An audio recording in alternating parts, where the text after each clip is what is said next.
ಮೊನ್ನೆ ಚಾವಾ ಮೂವಿ ನೋಡಿದೆ, ತುಂಬಾ ಹೊಟ್ಟೆ ಉರಿತು ಸರ್. ಯಾಕೆ ಅಂದ್ರೆ ಶಂಭಾಜಿನ ಒಂದು 40 ದಿನ ಕಟ್ಟಾಕ್ಬಿಟ್ಟು ಒಂದೊಂದು ಅಂಗನ ಕಟ್ ಮಾಡ್ತಾರೆ ಸರ್. ಅಂದ್ರೆ ನಮ್ಮ ಧರ್ಮಕ್ಕೆ ಬದಲಾಗೋ, ನೀನು ಬೇಕಾದ್ರೆ ನಿನ್ನ ಪ್ರಾಣದಿಂದ ಬಿಡ್ತೀನಿ ಅಂತ ಹೇಳ್ತಾರೆ. ಅವ್ರು ಯಾವ್ದೇ ಕಾರಣಕ್ಕೂ ಆಗಲ್ಲ, ಬೇಕಾದ್ರೆ ಜೀವ ಕೊಡ್ತೀನಿ ಅಂತ ಸತ್ತೋಗಿರೋರು. ಆದ್ರೆ ನಮ್ಮಲ್ಲಿ ಹೆಂಗಾಗಿದೆ ಅಂದ್ರೆ ಎಷ್ಟು ಬೇಜಾರಾಗುತ್ತೆ ಅಂದ್ರೆ, ಬರೀ ಅಕ್ಕಿ ಕೊಟ್ರೆ ಕನ್ವರ್ಟ್ ಆಗ್ತಾ ಇದಾರೆ, ದುಡ್ಡು ಕೊಟ್ರೆ ಕನ್ವರ್ಟ್ ಆಗ್ತಾ ಇದಾರೆ. ನಾಚಿಕೆ ಆಗ್ಬೇಕು. ನನ್ನ ಧರ್ಮ ಅಂದ್ರೆ ನಮ್ಮ ತಾಯಿ ಇದ್ದಂಗೆ, ನನ್ನ ಧರ್ಮ ಅದನ್ನೇ ಸರ್ ಹೇಳ್ಕೊಟ್ಟಿರೋದು.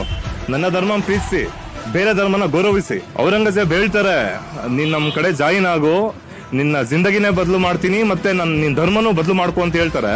ಆದ್ರೆ ಶಂಭಾಜಿ ಹೇಳ್ತಾರೆ, ನೀನೇ ನಮ್ ಜೊತೆ ಬಾ, ನಿನ್ ಜಿಂದಗಿ ನಾನ್ ಬದಲು ಮಾಡ್ತೀನಿ, ಜೀವನ ನಾನ್ ಬದಲು ಮಾಡ್ತೀನಿ, ಆದ್ರೆ ನಿನ್ ಧರ್ಮನ ಯಾವ್ದೇ ಕಾರಣಕ್ಕೂ ಬದಲು ಮಾಡಲ್ಲ ಅಂತ. ಯಾಕೆಂದ್ರೆ ಬೇರೆಯವ್ರ ಧರ್ಮ ನಾವು ಗೌರವಿಸ್ತೀವಿ ಸರ್. ನೀವು ಹೆಂಗೆ ಇರೋ, ನಾವ್ ಹಂಗೆ ಪ್ರೀತಿಸ್ತೀವಿ.